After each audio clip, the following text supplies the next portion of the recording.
Beth Katz. I'm the founder and executive director of a non-governmental organization called Project Interfaith that's based in the United States. Well, the genesis for Ravel Unravel actually came from an earlier video project that we initiated at Project Interfaith.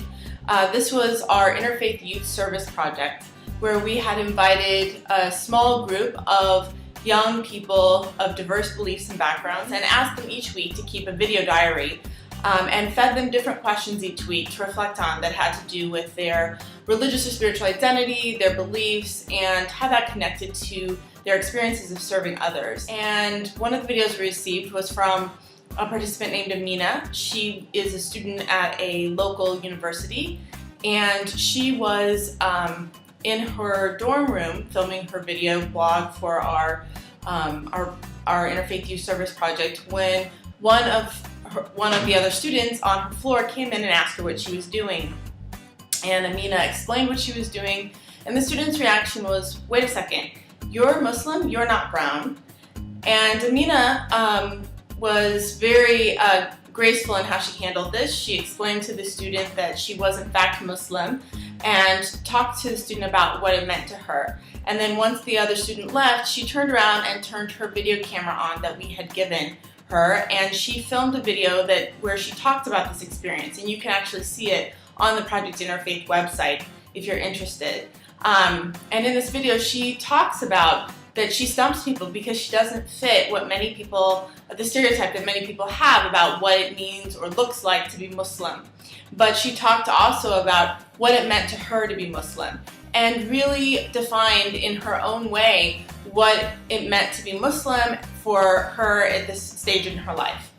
And we got this video back and we're so struck by it. We watched it and just were blown away by the power of watching this young woman take down a stereotype that is out there that impacts her because of her religious or spiritual identity, and the power also that she had by being able to define in her own words who she is religiously and spiritually and what that meant to her.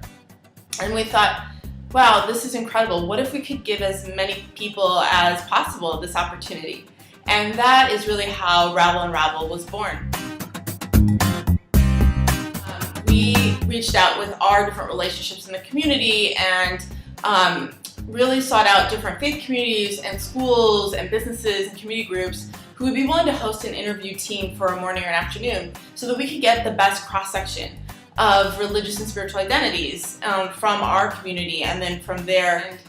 We made sure at Project Interfaith that people could also drop into our office if they weren't connected to one of these spaces that we were conducting interviews in, so that anybody who wanted to could be interviewed. And I think part of the reason that we were able to gather so many videos, because when it was all said and done over 7 months, we ended up not with 100 videos but with over 700 videos, was that we had trained the interviewers and we had really tried to help them ask people questions in a way that really showed our commitment to being respectful and that we weren't going to use these videos in a way that would judge people. It was really a way to just provide a platform for their voices. People are looking for opportunities to share these most intimate and core pieces of who they are and to connect with people in really real ways. I think part of the power of the project is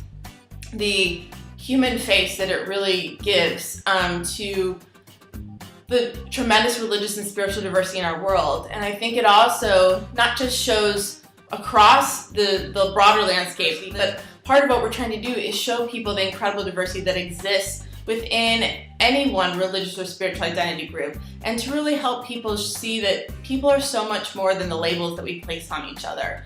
And I think that really comes through in Ravel Unravel. And I think that's part of what's made it so powerful and hopefully will enable it to continue to grow.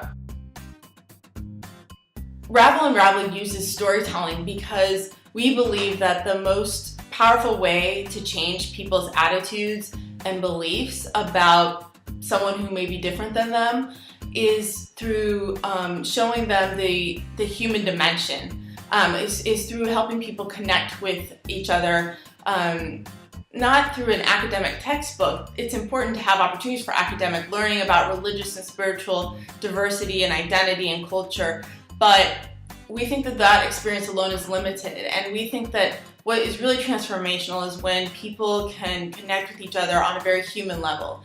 And stories are one of the most powerful ways that people connect with one another. And so we really wanted to provide a forum where people can share their experiences and share those in a way that is filled with integrity and respect. And it's not about judging anybody, but it's really about trying to hear each other's experiences.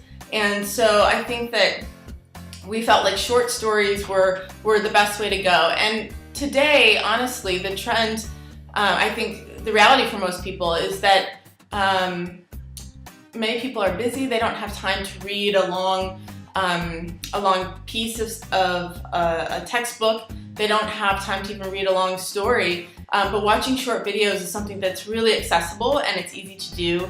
And people immediately understand what this is about.